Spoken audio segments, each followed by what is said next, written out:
So this is my Nekros build. This is pretty much a full survivability kind of build where you're going to be focusing on using your 3 to of course desecrate and get extra drops. That's pretty much why I use Nekros a lot, is because of that, just to get extra drops.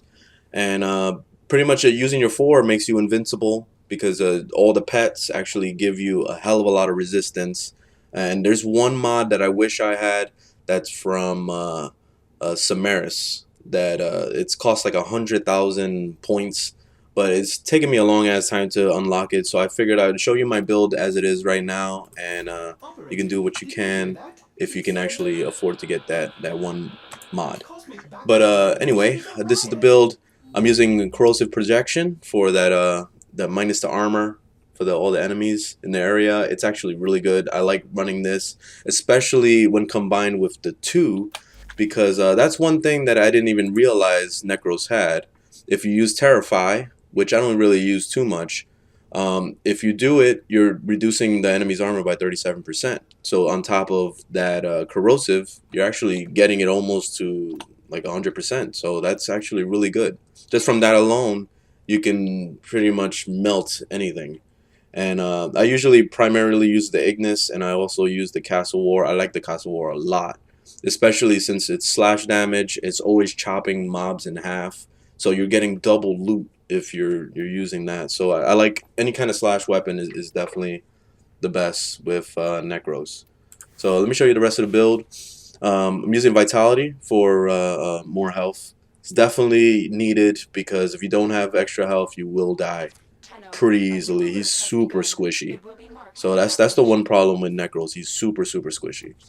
I'm using Prime Continuity for duration.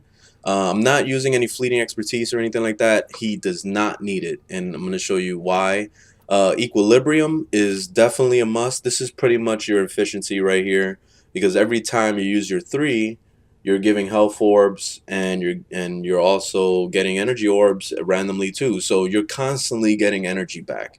So the thing you really need on top of that is also Despoil, which makes it so that it consumes health when the 3 is activated and doing its thing. It consumes health every time it does that. So what it does is it makes all those health orbs you're making use the equilibrium to give you energy back. So you're constantly getting energy back. It's just crazy how much energy you get back. And I'm using Prime Flow also to get the energy as high as possible, because when you use your 4, it costs like 100 energy. So it's really expensive, and you constantly need to keep that up to keep your pets going.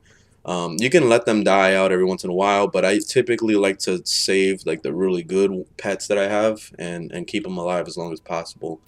I'm using Shield's Shadows. This is very important because this makes you pretty much invincible, especially when you have all those pets.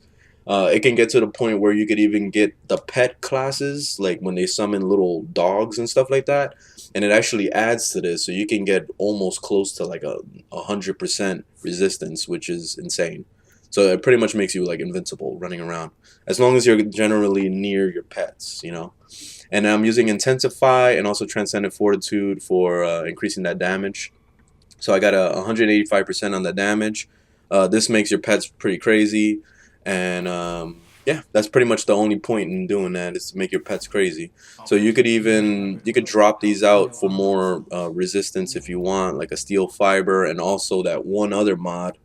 I forgot the name of it. Let me see. Let me look it up real quick. This is the mod right here. It's Health Conversion. So what it does is it gives you resistance. It gives you resistance, stacking all these little health orbs that you constantly making all the time anyway. You're constantly gonna be getting your resistance up, and it stacks 3 times. So you'll get it over 1200 resistance, which makes it pretty insane. So if you want to do that and add that to the build instead of doing damage, you can do that.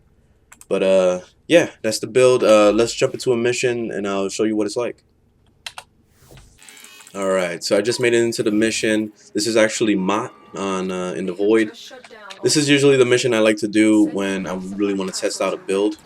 But the first, from where we're starting right now, we need to make sure we kill some mobs real quick, because, like I said, he's super squishy. So any little shotgun blast from one of these assholes and they'll instantly kill me. So let's not make that happen. So I got a few mobs, so I'm good now. So there it is. Alright, so now I pretty much got invincibility going.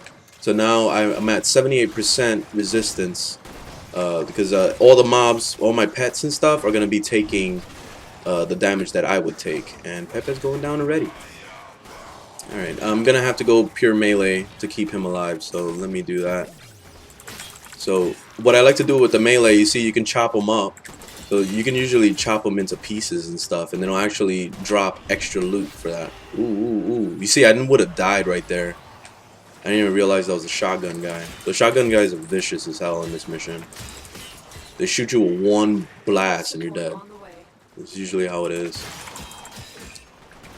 I don't know why my weapon isn't chopping things in half. It normally like chops it all the time. Let's see if we can make it happen. Alright, chop his head off. I don't know if that's gonna make extra loot to chop his head off, but sometimes you could even chop him on the ground. I've seen it happen. But yeah, I could pretty much go extremely long on mod. I can do this pretty much forever. Like, Nekros is extremely strong. Like, he could take a lot of damage. It's pretty much nothing that could stop him once he gets his pets going. So that's a nice thing about Nekros. He's definitely a character that I break out whenever I need to do farming of something. That's when I use him. But typically I don't really play him that much. Let's chop up these guys. Super easy mode. I could do this all day. Seriously. See, and the beautiful thing is that you're getting constant loot all the time. I never use the one. The one is terrible. I wish they would rework that. Give him something a little bit more useful. Like, you know, it would be awesome if they had, like, that one mod from, what's it called? The one power from Haro, the first ability that holds them all and stuff. That would be cool as hell to have on Nekros. If it had that, I would definitely play Nekros a lot more.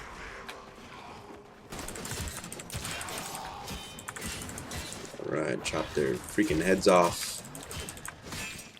I really like the Castle War a lot. It's really, really good. It's turned into one of my new favorite melee weapons simply because of how fast it is, and it also does like pretty extreme damage. Oh, you trying to get away? You can't get away from me. But yeah, running around you pretty much have like no worries. And you're constantly making health orbs and energy orbs. You see, like, I'm going to pick this up. He'll pick up the health orb, and see, it's constantly giving me energy back. So you never have to really worry about energy at all as long as you're killing things. Watch. I can keep using my 4. I try not to spam it too much, because if you spam it, then you're going to actually screw yourself over, because then you'll run out of energy. So you don't want to do it. You want to overly do it. Ruin all your endurance. Whoa, Pepe's on a rampage over here. We're just gonna survive like 5 minutes at least. The only thing that I recommend you guys do is definitely bring like a sentinel with the vacuum, because you see how I have to actually like run on top of the loot and stuff? It's really freaking annoying. That's the only thing that you definitely need on Nekros is a damn sentinel. I wish that they would give a mod to the little Kubro pets for having some kind of vacuum thing. That would be awesome. But right now, like, as it is, sentinel is the way to go on Nekros. I was just trying to have an extra pet. I like seeing him run around and do things too. Ooh, he's gonna die right now. Let me heal him up. Just heal him up by at least attacking mobs. Boom, we got healed to full. Alright, 5 minutes. There we go. Alright, let's get out of this bitch. But yeah, it's pretty easy build. It's not really, it's nothing amazing about this build or anything interesting about it. It's just, it's very standard. And typically you're going to be using using Nekros to just farm anyway, so there's no point in doing something super special, and his powers kind of suck, honestly. His 3 is super support, like making extra loot. The 4 is just, I don't know, it's just a meat shield. I don't even care about what the pets do. A lot of times they get annoying because they just want to kind of run around and randomly do whatever the fuck they want to do instead of following your orders. So, yeah, I really don't care too much about his powers that much. We're almost out this biatch. Alright, well, that's Nekros. Alright, I hope you guys enjoyed the video. Leave a thumbs up if you liked it, thumbs down if you didn't, and I'll see you in the next one. Later.